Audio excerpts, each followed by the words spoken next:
Hello and welcome everyone to today's Chat and Learn. My name is Hunter. My pronouns are he, they, and I am one of the hosts and moderators here at Power to Fly. And I am so happy to be here back with the dream team. You've seen them before. You get to see them again. It's such a delight. So before we jump in, whoa, there it is. A little bit of housekeeping. You can participate. Turn your camera on to join the fun. It's a great way for our speakers to put a name to a face as you get to participate with asking questions in the chat. So we'd love to hear from you. We're going to record this, so we're going to send a follow-up link with this, and you can post it, rewatch it, and also check out all of our other chats at Power to Fly Chat and Learns on our YouTube channel. So many great resources, including other chats with the dream team here. And you can write in the chat any questions. Please ask them often, ask them early. We would love to hear from you. We will pepper them in live as you ask them throughout the session. So please feel free to do that. And when you're writing in the group chat, be mindful this is a shared community space to use inclusive and welcoming language. And if you want to ask anything anonymously, you can go over to the chat, select my name, Hunter, and you can DM me and I will ask questions anonymously on your behalf. You can also use the Q&A feature that's new and nifty in Zoom that can ask questions anonymously there. And you can follow us on socials on all the things at Power to Fly, hashtag Power to Fly, post, share, like, and subscribe. You know what to do. Okay, without further ado, Rachel Serwetz, early professional experience was at Goldman Sachs in operations and at Bridgewater Associates in HR. From there, she was trained as a coach at NYU and became a certified coach through the International Coach Federation. She worked in HR research at Aon Hewitt and attained her technology MBA at NYU Stern. Throughout her career, she has helped hundreds of professionals with career exploration, and for the past 5 years, she has been building her company, Woken, which is an online career exploration platform to coach professionals through the process of clarifying their ideal job and career path. Please welcome Rachel. Yes, and also we have Devon Climer. Yes, Devon is a corporate speech trainer, workplace communication specialist, and certified speech pathologist. She partners with individuals and organizations across industries to improve executive presence, boost team morale, and elevate productivity, all via clear, effective communication skills. Blending her extensive academic training with her real-world experience navigating a professional life, Devon is passionate about connecting the art and science of communication because it's both in her work. I agree. It is an art and a science. Here to that. So please welcome back Rachel and Devon. Digital round of applause. Hi, friends. Hi, Hunter. Thanks so much for having us. Oh gosh, always a pleasure. Where are y'all calling in from? So Devon, you were saying earlier before, where are you calling in from? Yes, I'm in Cleveland, Ohio, and it's very Cleveland weather here today. It's freezing, so yes, but I'm happy to be here. Happy you're here in a warm, toasty home, I hope. Yes, that's right. Good. And Rachel, where are you calling in from today? I'm in New York City. New York City. Okay, New York, whoop, whoop, in the house. Me too. We would love to hear from you in the chat. Let us know where you're calling in from. What's it look like outside? What's happening? Okay, so today is a great topic. So we are going to be discussing tips for communicating with confidence at work. So these are this is so important, right? Because there's so many, this is transferable to no matter where you are in your career development, your journey. If you're starting out as an intern, if you are in the C-suite, we need to be able to know how to communicate with confidence. It's so important. So yes, we got Ottawa. Yeah, sunny but cold. I can't even imagine the temperature in Ottawa right now compared to New York. Oh, it's cold up there, eh? Okay. So let's before we let me just remind everybody or refresh how this works is we have a list of pre-submitted questions that all of you submitted in advance. Thank you so much for doing that. These are awesome questions. And as I mentioned earlier, If any come up, drop it in the chat. We would love to hear from you early and often. If you send them all in the last 5 minutes, I have a hunch we're not going to get to all of them, and we would love to. So do it throughout. I would love that. Okay, Phoenix in the house today. Cloudy. Oh, boo. But you know what? Sometimes a little cloud's a little romantic, it's just it's pensive. Okay, Devon. So, maybe before we jump into the questions, Devon and Rachel, maybe you can talk about just like, I was kind of just going off my 2 cents. What's the importance of like being able to communicate with confidence in work? You want to just kind of give us the basics, Devon? Sure, of course. Obviously it's huge, being able to communicate, especially with a confidence in a way that really can help you showcase your expertise, while also remaining, authentic to who you are. That's an important piece to it too. But, so across industries, across jobs, titles, communication is so, so important. And it's what really is the foundation for leadership. It really helps to make you a better leader when you're able to more effectively communicate and to do so in a confident way that helps to inspire and to, really drive positive change and positive momentum. So being able to do that is, really a cornerstone and a big key to being a great leader. And, I will say so many people have some sort of, speech anxiety or a fear of, a nervousness surrounding speaking up or public speaking or, just communicating in a professional setting in general. And I think being able to normalize that a little bit and recognize that it's super common among, so many is an important piece, as we have this conversation, and just know that this is something that is able to be grown and to be learned and to be developed. It's like a lot of things in life. I feel it's like a muscle that requires training. So, even if you don't feel the most confident in how you communicate now, it's definitely something that can be worked on for sure. Absolutely. I couldn't agree more. I come from a performance background. So like, and you hear all the time in interviews with like famous actors, whatever, like, oh yeah, I still get nervous before I go on stage on that show. And you're like, you're Anthony Hopkins, you've been doing, or whoever, for like 35 years. But what I think is so common is it's this human experience, and like fear and excitement are like right next door neighbors, right? Yes, exactly. Our bodies often react the same to, intense, fear or nervousness and excitement. And I think being able to just learn how to, kind of train yourself to get more excited, to feel those nerves as a nervous excitement, that's a big piece to it for sure. Art and science, there it is. And there we go. I had to throw it in. Yeah. Rachel, how does, confidence in the workplace, how does that show up for you, and you think the importances of it? Yeah. I mean, I think we all probably recognize the importance because we're all here. And so the question is how to do it. But the importance, like, of what I will say is, like, we all want to drive impact at work, right? Whether you want to grow, whether you want to be promoted, whether you want to be recognized, your ability to communicate with stakeholders and influence and be clear and be creative to get things over the line. I mean, communication is critical to getting the work done and thus driving impact and thus being recognized and being able to advance, right, in your career path. So the ability to drive results, with communication. But, I think it's also like, this is a human experience. We want to relate to others. We want to get along. We want to figure out how to thoughtfully disagree. Like, there's going to be challenges. And so how do we handle that, like, effectively and gracefully? Communication is literally inherent to everything that we do. So it's for the work. It's also for the culture and the experience with you and your colleagues. And it's handling those moments that are not always so perfect. And, to take it a step further, it's also how you feel.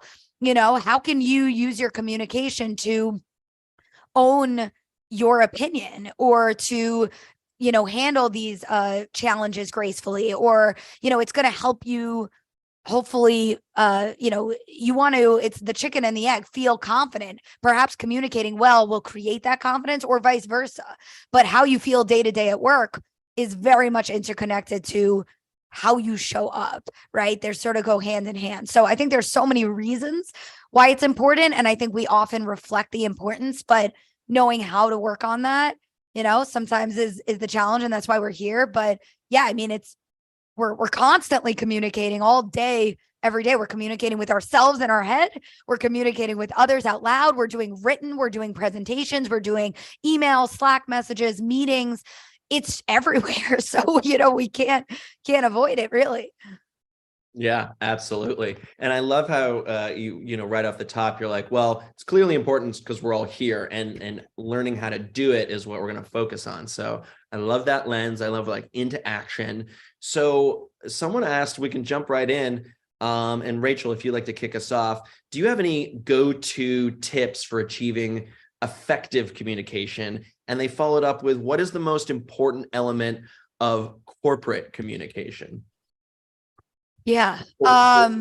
So, with corporate communication, I really think it's the same as how you might think about the best practices of any communication, right? I don't like to think that at work you have to be someone you're not.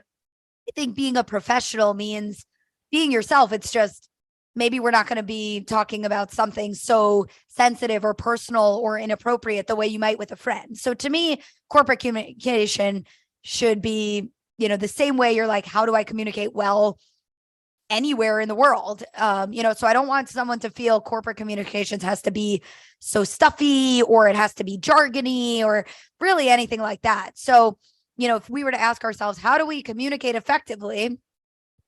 I think some of my quickest tips to help someone is a few things, like slowing down to be really thoughtful and preparing and practicing. Like if you have a presentation, or if you're going to use an email, like use the space that you have to plan ahead and think ahead as much as you can to figure out what you want to say it, how and where you want to say it. And sometimes you want to practice with a peer or a mentor before you go into that conversation, right? Whether it's a negotiation, whether it's, a feedback conversation or a presentation, using the space to be thoughtful.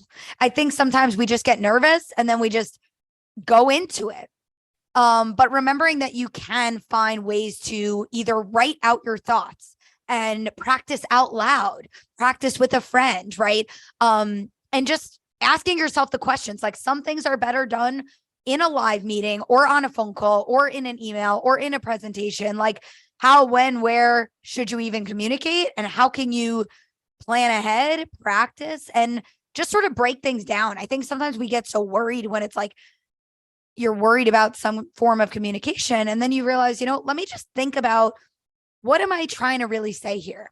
And maybe it is a sensitive topic, but is there a way you can wordsmith it? And, maybe you have a few different versions or a few different examples of how can I both say this in a way that's comfortable and effective? So like give yourself the room to just ask these questions and slow down. And like, sometimes we're just so in the work, like it's okay in your day, like give yourself 20 minutes to just think, plan, and deal with communications in your work, right? Whether that's drafting emails, presentations, practicing, preparing. I think we jump from A to Z where it's like, I'm nervous and then I just have to walk into the meeting. So allow yourself to find support, whether it's just on your own or with others, or writing out your thoughts, practicing out loud, like, yeah, finding ways to workshop it, and I think when you break it down, when you take it from the fear to like, how can I actually break this down and phrase it, you'd be surprised how much you can actually do on your own if you give yourself the space. Of course, find others to help you. But I think a big part of it is just giving yourself the space to work through it and like coach yourself a little bit. I think that's great because, we're all different, right? Some of us are visual learners. Some of us are more oratory, so it's like talking it out with a friend is helpful, maybe super helpful for some, but I might be the person that needs to write it out first as bullet points. So I love that you offered up so many different ways in, and, maybe depending on the day, one might be better for me, just depending on what the project is and where I'm at. So I love all of that. Devon, what are your thoughts on this? Any top tips? Yeah, totally. Well, first of all, I agree with everything that Rachel had to say there. And, I think to add something that I think is important to teach is that it's so vital to be a clear communicator in order to be perceived as a confident and capable communicator. So being able to clearly communicate a message that is most easily and readily understood by your audience, that's kind of the first step that I think of when I think of effective communication, is ensuring clearness in your messaging and really thinking about just what we know about learning, science and research, that, your audience is going to better remember things that are important to them and that are, really affect them. So in terms of preparing for, either presentations or meetings, things like that, keeping that at front of mind, what value do you want to provide to your listener or listeners? What is the most essential things that you want them to walk away with? That's kind of a good first step to really honing your messaging to be something that then is compelling to who you're speaking to. And that's an important piece to it as well. And I think too, just to kind of going back to the clarity, sense here is, ensuring that you are, certainly using speech that is not run on, nothing that's super, tangential, focus on what really is your main message and how you can communicate that as simply as possible, or just in a way that most, efficiently communicates your message. I think that's kind of the big piece here for sure. And two other things before I forget, that are coming to my mind, and I'm sure we're going to get to this, but listening is such a core component of this, right? So listening, it's not just the delivering, right? But how do you ask clarifying questions or listen to the clue words? Or maybe you're in a meeting and you hear multiple people saying different things and you can be that bridge. So your active listening is such a crucial component. And if you haven't ever taken any active listening, like classes or courses, find some resources on it, because it's great to get some training in, like, how can I really be mindful and listen for those clue words? And it's often that we're distracted in our head when we're listening to someone else. So how do you truly focus and be mindful and digest and maybe take some notes? And you could be such a powerful communicator by simply making these connections from what you heard. And the other thing I will say is on tips, listening to your emotions. Like, I know me and Devon are both like, look, we are humans and we're holistic. You can't just be like, oh, what are the tips at work? It's like, you're a person and you're going to have feelings. Okay. So when you're frustrated, which happens at work, know how to handle that, because you really want to be thoughtful as to like when you communicate, right? What is the right medium? Is it email, messenger, phone, whatever? But it's also the when, right? So a lot of times we have some heated situation. Take that breather, go take a walk. Don't write that email right then and there, right? Or sometimes if you're in the middle of a meeting and it can be frustrating, maybe you don't say every little thing you want to say. Maybe an hour later, you go follow up with the person after, right? So noticing how you feel, and, I don't want to say don't speak up, but just notice that you're going to be clearest and best at your communication if you can be in a good headspace. And if you're not in a good headspace, try to just pause, slow down, come back to it later. Because that, I think, trips up most people, many people. Yeah. Yeah. And you want to be thoughtful and not reactive. That's, I think, what really makes a good communicator for sure. I love that. Yeah, couldn't agree more. I heard a phrase once that is a take on an old phrase that we all know, but in this spirit of pausing, is strike when the iron is cold. Yep. Yeah, cool off. For sure. Right. Yeah. So friends, if this is firing up some questions for you, feel free to drop them in the chat or DM me if you want me to ask it anonymously. We would love to hear from you. So another pre-submitted question we have is, how should a manager express their displeasure with the team's lack of progress? And how can we boost motivation in our team? Rachel, would you like to kick us off? Yeah. Well, I think boosting motivation means getting to know each person on your team.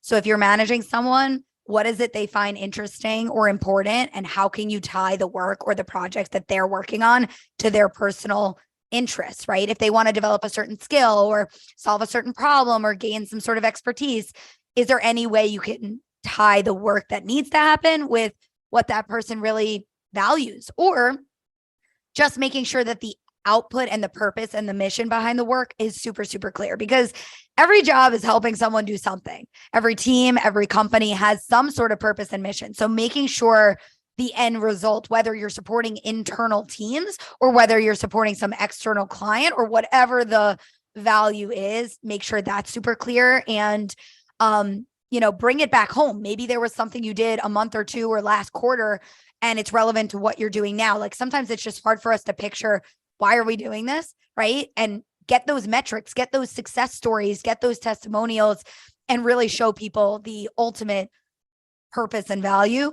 In terms of like displeasure or say you have feedback on performance, if it's for a team, I think there's a lot of different things you could think about. Like, is this the broader team is all facing a challenge, in which case maybe there's a broader solution or issue at hand. Maybe it's a process challenge. Maybe there's something getting in everyone's way. Or if it's like a certain person, each person should be held to some level of expectations, then it would just simply be having individual conversations. And I just think the best thing as a manager is to say, like, what's going on with you? How are you doing? Like, where do you feel you need support? And you'd be surprised. A lot of people kind of know what's going on or what's getting in their way, and they may just not have had a moment to speak up about it. So be open-ended, right? Inquire about the person. Like, we're in this day and age where it's like, what do you have going on at home? Maybe there's just emotional stressors going on, or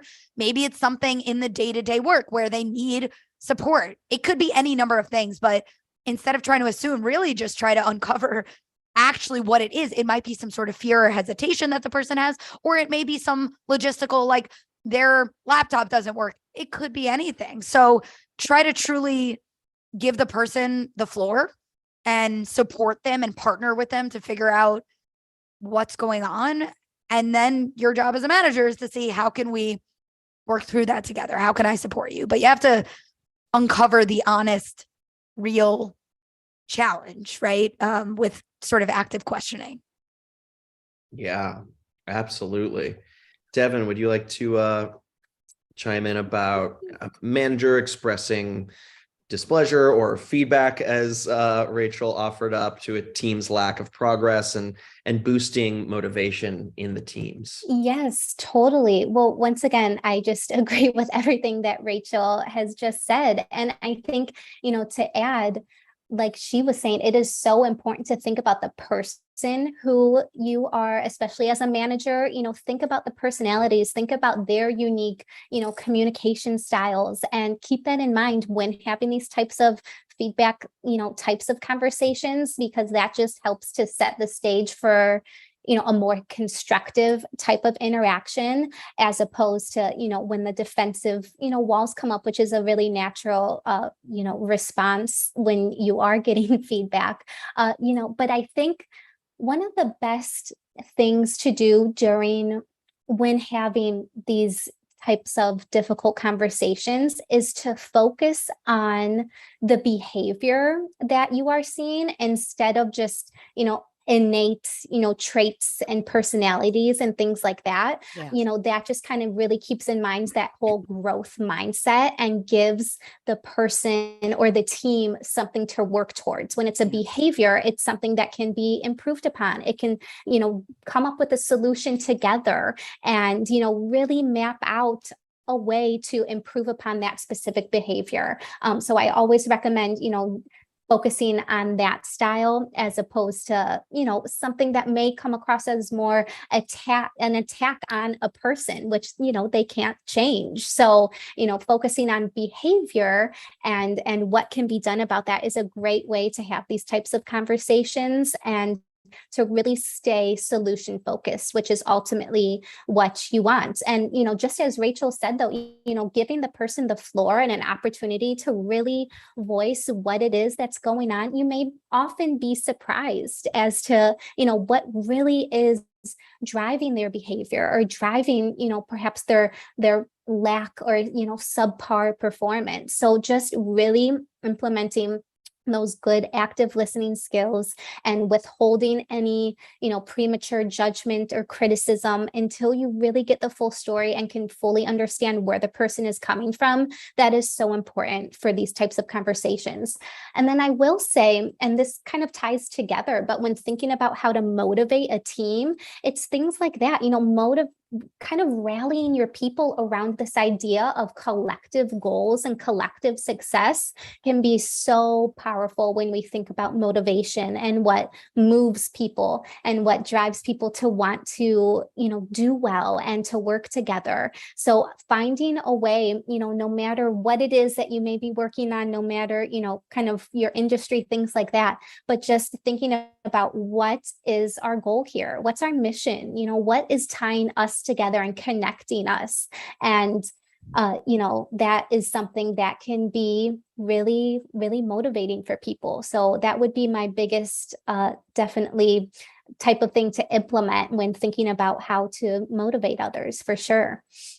And just a few other things I just thought of while you were talking, Devon. I like how you said the behavior thing. I think as a manager, you want evidence, you want facts, and you want specifics. I think sometimes when I coach someone and they're receiving feedback, a manager sometimes will be vague in terms of like, work on this. But as a manager, you want to find a way to be clear and specific while, like you said, Devon, not really attacking the person, but, right.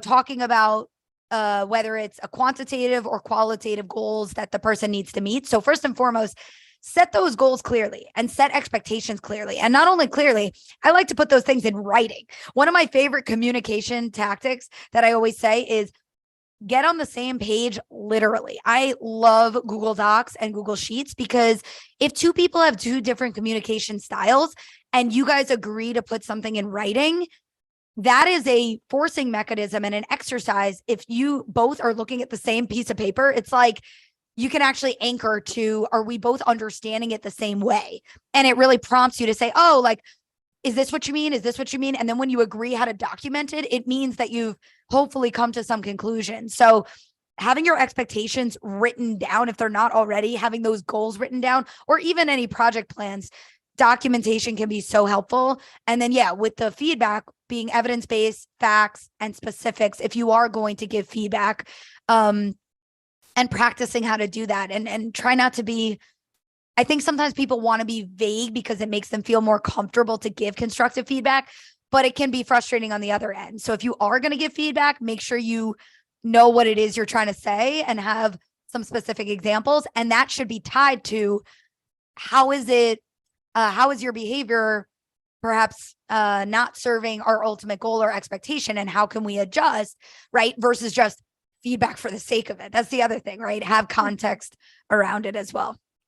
So good. Oh, so much great stuff in there. This is fantastic. We're already at the half-hour mark. Can you believe it, friends? Just wisdom left and right. So this is so great. Keep your questions coming.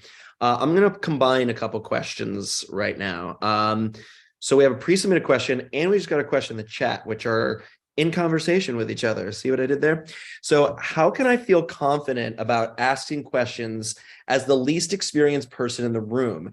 How do you balance confidence and politeness? And we also got a question in the chat that says, how can I come across as confident in an interview without being perceived as arrogant? So Rachel, you were talking about we're human, we're emotions, and a lot, these are all like in that wheelhouse. So what is like being confident and also being, have humility, and how to balance all of this? Yeah. And by the way, actually, it's funny, one of the first things I was thinking, I forgot to say it when we opened the chat, is you can communicate confidently, even if what you're saying is, I don't know, I'm not sure yet, I'm going to look into that. You can actually say that confidently, right? Like, here's what I'm going to go research. I'm going to go talk to that person. I'm going to go ask these few questions and gather this data, and I'm going to let you know. So confident means being honest with where you stand, right? And what is your plan and what is the situation? So it's okay if you're not sure of something, that can still be confident. I'm going to try to hit all these questions quickly that you just said, Hunter. So when you're the least experienced person in the room, I find a lot of people worry about this. I think it really depends on a lot of factors. I think it depends on what is the type of meeting, how big is the meeting? Is there a lot of senior people, or is it like your team of 3, right? So like, what's the nature of the meeting? What is your role in it?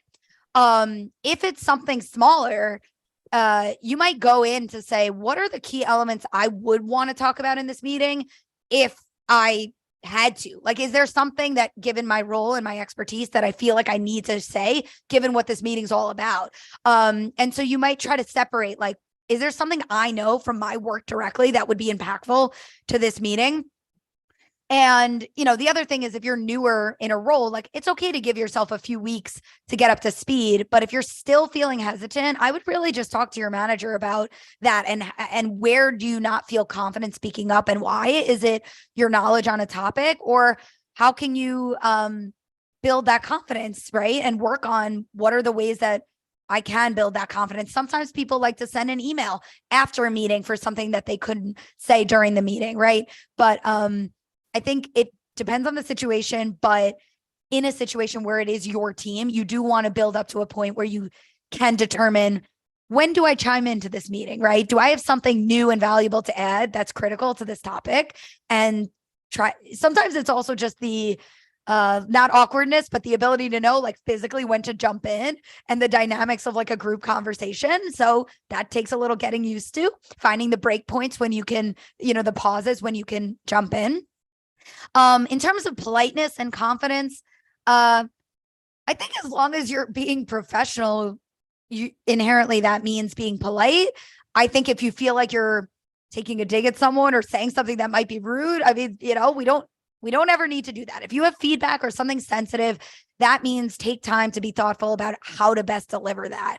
So I think you can be confident and be polite. I think it's the nature and the content and the context of what might be a setting or a situation that you feel like might not be polite. Is it usually interpersonal? Is it a difficult interpersonal situation? And how do you take the time you need to communicate and collaborate with a team member who may be frustrating to you? Like, how is it taking a pause and not jumping in right then and there? Is it coming back to it later? Is it, maybe privately chatting with that person? Is it remembering your empathy? Maybe you're frustrated by someone or something, and maybe they had a really hard day or week or month or year, and you don't know what's going on in their personal life. So give everyone a little credit, including yourself. Slow down and figure out, how can I give everyone the benefit of the doubt here? Right? Because if you're worried about being polite, maybe there's something deeper that's worrying you that you need to slow down and consider and think through. And then interviewing without being arrogant. Yeah, I think it's the same kind of idea. Like, you kind of just want this even tone of like, okay, I'm not nervous, and it's not that I don't know what I'm talking about, but there's really never a need to be overconfident. If you're like fully qualified for a role, have that neutral position. Confidence to me just sounds secure. You don't need to be overzealous of like shoving something in their face. You could just be like, give them a story, give them proof. Do the sort of show versus tell. If you tell a story of how you've done that thing before and the results and the metrics, it's going to speak for itself. So to me, confident just means if you're qualified for the role, just answer the questions to the best of your ability with specifics, and it's going to speak for itself. I love that.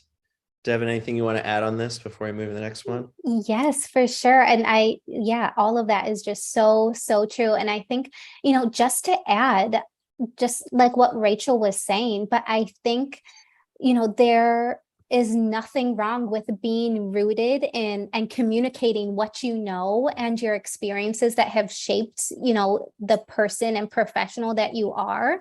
And I think there's a lot of value in that, especially when we are thinking about an interview type of setting, and just really using those opportunities as a chance to showcase, in a way of what would make you stand out and stand apart and bring your own uniqueness to the organization that you're interviewing for. I think that's kind of the foundation of it, is thinking about what sets you apart and makes you unique, and doing that through storytelling and through giving examples and things like that. I think that's just a great way to showcase, and kind of flipping that script in your head that it's okay to talk about your stories and the things that have shaped who you are and that provide the unique value that you offer. And kind of getting more comfortable with that is something that I think is really important.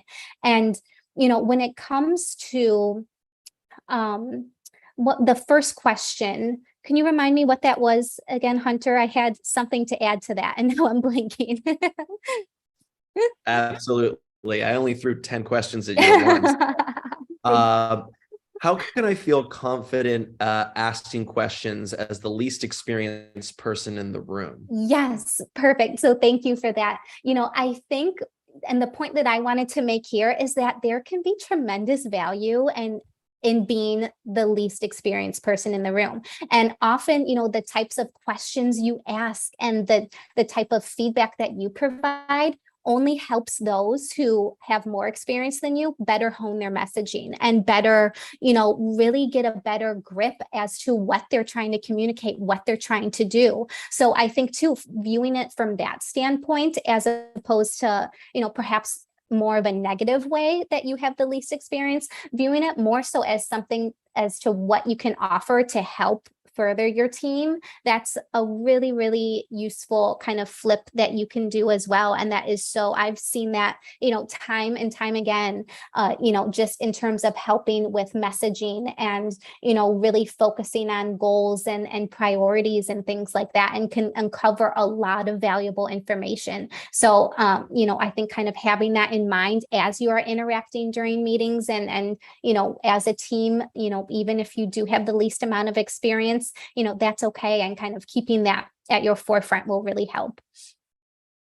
Awesome. I love that. It's also, it can be, like you said, with helping messaging, it can be a gift to other people in the room. You might be asking questions that they're thinking and they think they maybe shouldn't ask because they've worked there for a while. And you'd be like, I'm the new kid, I get to ask all the questions. And some people might be like, you so much. Yes, totally. Yeah, No, that is so common. I think it's such an important point, because there's like number of years of experience, and then there's just your knowledge and your conceptual frameworks, and maybe you notice something, or maybe you connect the dots that someone else did, which may or may not have anything to do with your previous experience. So, you may have a natural knack for marketing and you could bring up an idea, and it's amazing because a lot of these creative ideas just have to be born and innovated, in which case anyone could think of it. So I think there is an even playing field in terms of, we all do this work. We're all on this team together. So don't ever think of yourself as like lesser than just because you're new. I think there is, maybe in your first month or two on the job, be a sponge, ask questions before you might propose in a new idea. But the other thing is, you could frame it as like, have you ever thought of A, B, and C? That's another way of like making it comfortable, where you're sort of saying, look, maybe they've done this, maybe they've thought of it, but I'm going to phrase it in a way that feels more comfortable while still being able to share that thing that I noticed. That's such a great tip, because it really then is an offering. Like, you might have done it before I was here. Right. Or if you haven't, what do you think? Right. I love that. I love that. So simple, so precise. Okay, Devon, someone asked, how can I approach my boss? How can I approach my boss when they're avoiding a tough conversation? So there's maybe some cold issues here and it needs to be brought to the surface. What do I do? Yes. I think in this type of situation, especially if there's an issue, that you are experiencing, and if it's affecting, kind of your work and your job, it's important to go to your boss and bring that up. So I would, ask for, it doesn't even have to be anything formal, but just, ask for, a brief call or meeting and things like that, just to really have that FaceTime with him or her, and just to be able to really air out what it is. And I think this kind of goes back to the feedback type of conversation we had, towards the beginning, but thinking about, not only is it important to think about behavior when having these types of conversations, but the impact. And I think in this case, maybe showcasing and really communicating the impact that whatever is going on, just communicating that to your boss could be really eye-opening for them.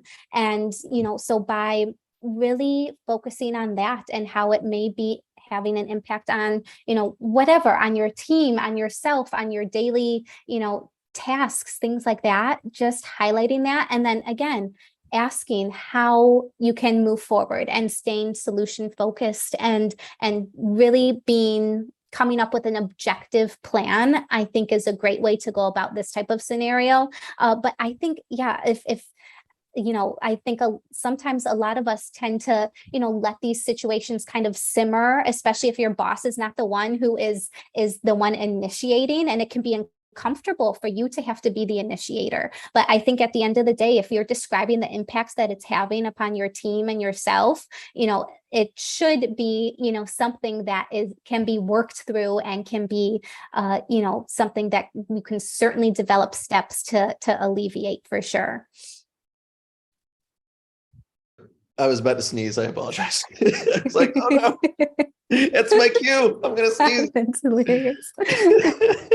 Excuse me. Rachel, would you like to touch on, approaching potentially a challenging conversation that my boss is avoiding? Yeah, I mean, I think everything Devon said is right, because when you're communicating, you can always own things from your own perspective. And that goes for personal relationships too. I felt this, or this made me feel this sort of way, right? Like, you can never be wrong for your perception. And so if you were to say to your boss, first of all, can we chat? You're going to show that you're the bigger person.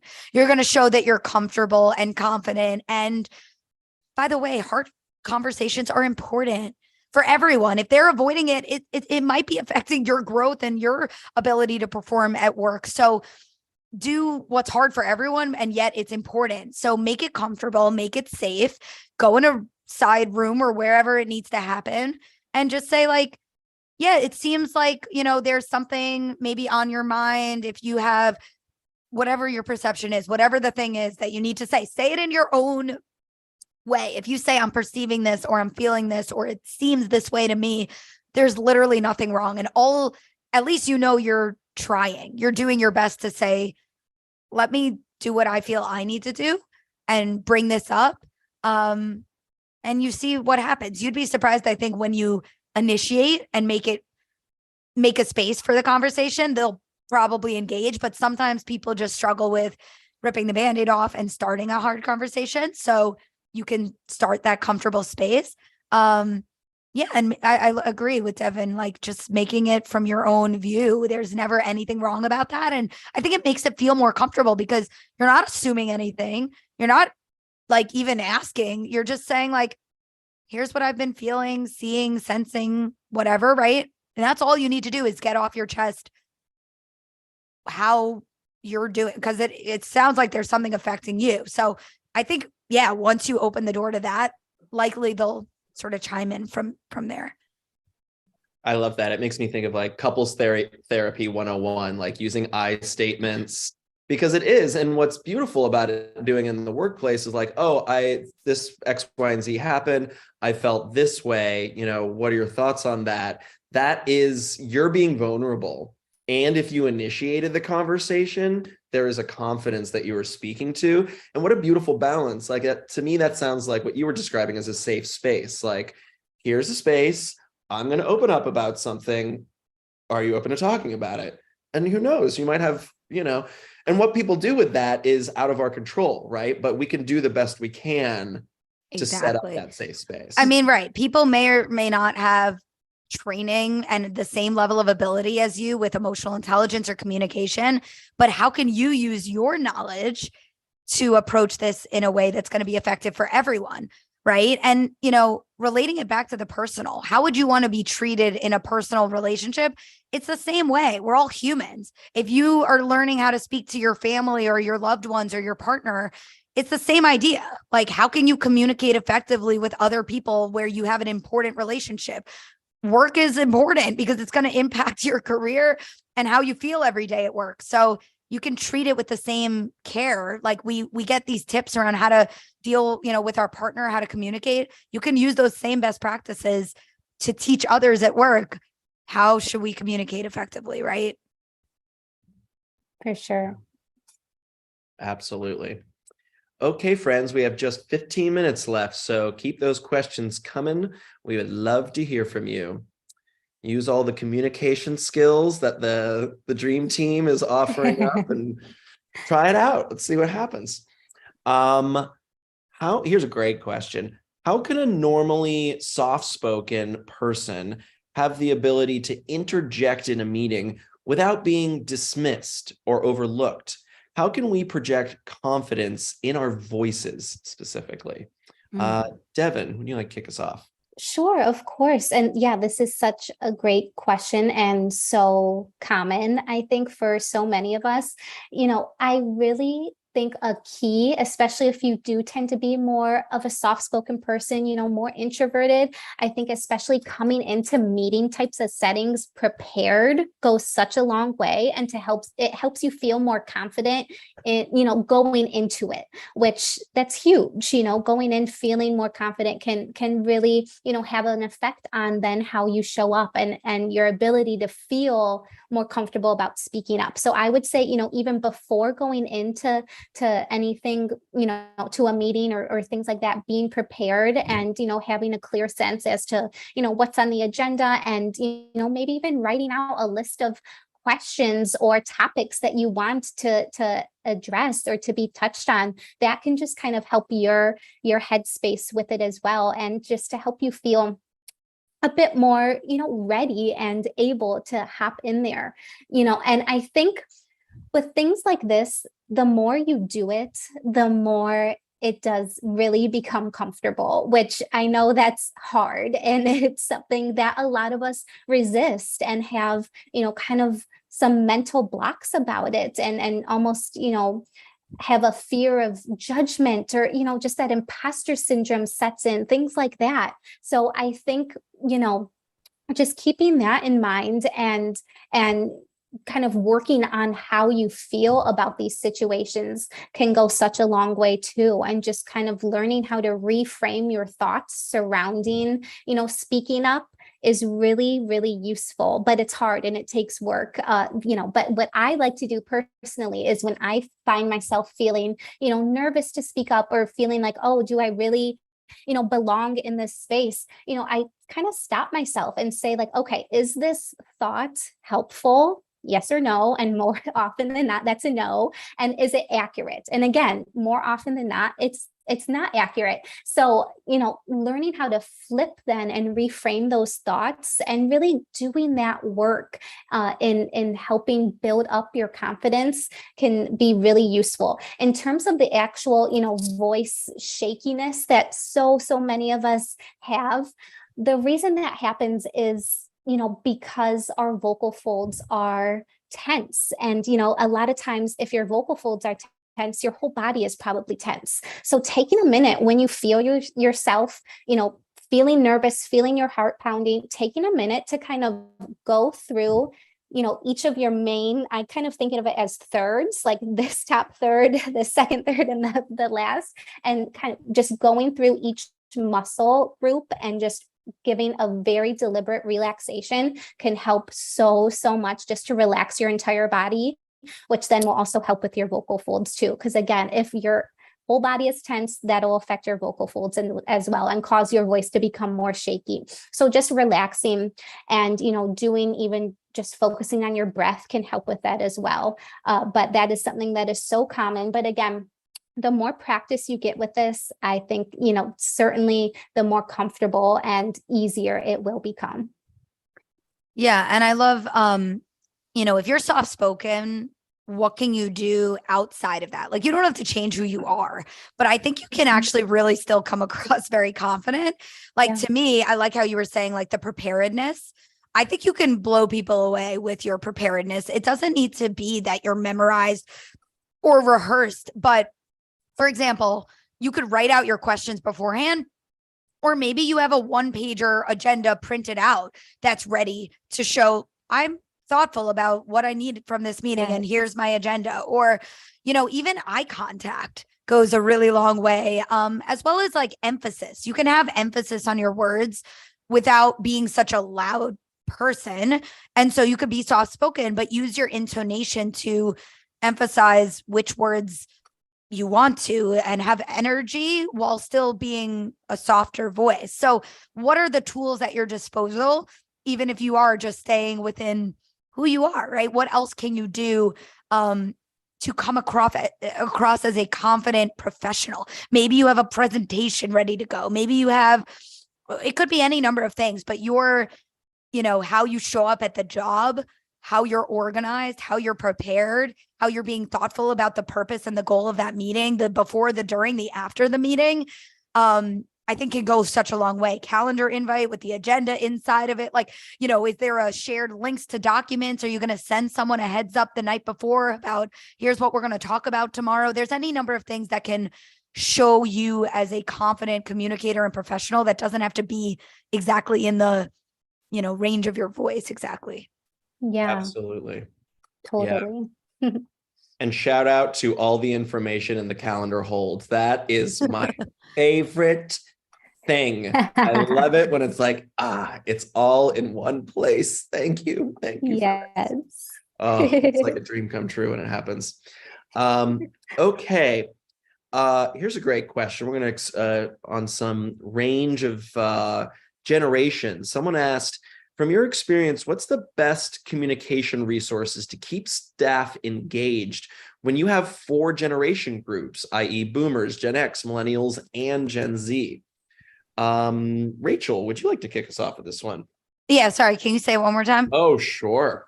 From your experience, what's the best communication resources to keep staff engaged when you have 4 generation groups, boomers, Gen X, millennials, and Gen Z? To keep staff engaged, I think it depends. I think at work we use a variety of communication mechanisms. So it depends on the purpose of what you need. Like, I actually, by the way, while we're on the topic, I just read this awesome book called Smart Brevity, and there was a longer name, but if you look that up, they had some interesting ideas about how to send a mini little like newsletter to your team, which I thought was really cool, like sort of highlights. So I think it depends. Like, do you want to send an email once a week as a manager to say, here are the big highlights of our team? Or do you need a weekly team meeting? Or do you like to use Messenger Slack groups? Or, personally, I do like slides in a team meeting where each person can present strategic projects that they're working on. There's any number of possible things you could do. I think it just depends on what works well for you as a manager and what works well for the team. To me, keeping people engaged, like, you don't want any communication to feel overburdensome, right? And also, by the way, there's project management is a form of communication. Are we all staying organized and in sync? So to me, communication should be simple in terms of the tools, but effective. If we're talking about just staying engaged across generations, I mean, to me, my head goes to like, I know this is so dicey, but when we're in a remote environment, are we doing fun things together as a team? I mean, if you're sort of going in that direction with this question, like, that's interesting. And I would really revert to getting a vote from the team of like, what do we want to do on a monthly basis to all get to know each other without it feeling horrible? Because I think a lot of people have thoughts around when you're in a remote environment and you're trying to just build relationships, like, you don't want things to feel, you want things to feel worthwhile. And so be creative as to how people can be engaged. But I think being engaged can just mean so many different things. So I think you want to experiment and try to keep it simple. And, when you have so many generations, it's like you don't want to have so many different mechanisms for different people. Like, yes, you want to personalize, but I don't think as a manager you can or should say, you know what, you're this generation, so let's do this one thing this way, right? Like, there's something to be said for, as a team, what is our way of communicating together? And maybe you need to take a vote on what that thing is, but it depends. Like, are we trying to stay engaged on projects and transparency of status, or are we trying to stay engaged on just how are you doing? I mean, that's a different, you may need different forms of communication depending on like the actual goal of what you're seeking from your team, right? And what are you trying to just like, stay in touch with each other, see how you're doing, or stay in sync with projects, right? Totally depends on kind of what you're needing more of. Yeah, absolutely. Devon, tips on or thoughts on staying engaged across all these different generations of people working together?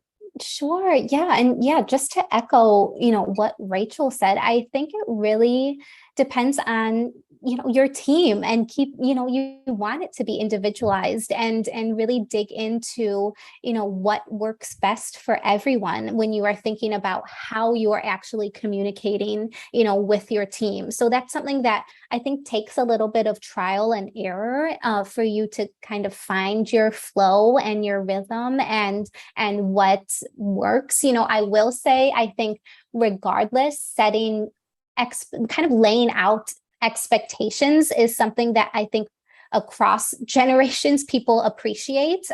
Having clear guidelines as to when to communicate and how, and really laying that out is so important and is such a great first step to preventing miscommunications or under communicating from occurring, or even preventing over communicating, because that could be just as frustrating too, when you're constantly getting pinged and all of that. So I think setting clear boundaries and expectations is a great way to set yourself up for success. Now, when we are talking about how to actually keep your team engaged and interested in their work, like Rachel was saying, I think that is something that you have to kind of figure out depending on what your work setting is. And again, the size of your team, their interests, what they like to do, getting to know each other, I think is important too.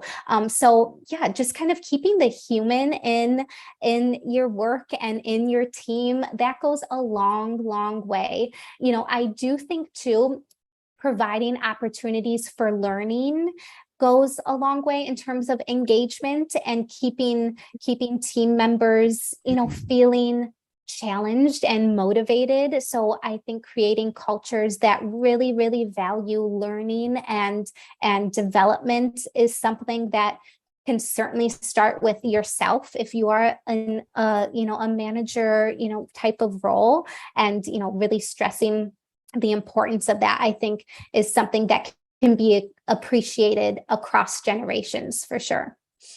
I love that. I keep thinking about when you're talking about like when to speak and how to speak. There's many variations of this phrase, and I believe it actually is derived from something that Socrates said, but it's I'm going to mix a couple of them up together to get the idea. It's like, is it true? Does it need to be said? Does it need to be said right now? Does it need to be said by me? Right.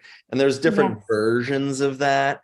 There is it true? Is it kind when you're talking about relationships, and that can be invaluable too.